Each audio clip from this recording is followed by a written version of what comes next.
si Mark Rowie Pederoso. Magandang umaga sa inyo lahat. This is the thought of the week. You don't have to be great to start, but you have to start to be great.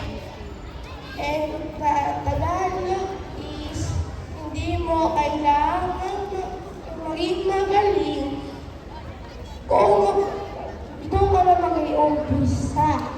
Kundi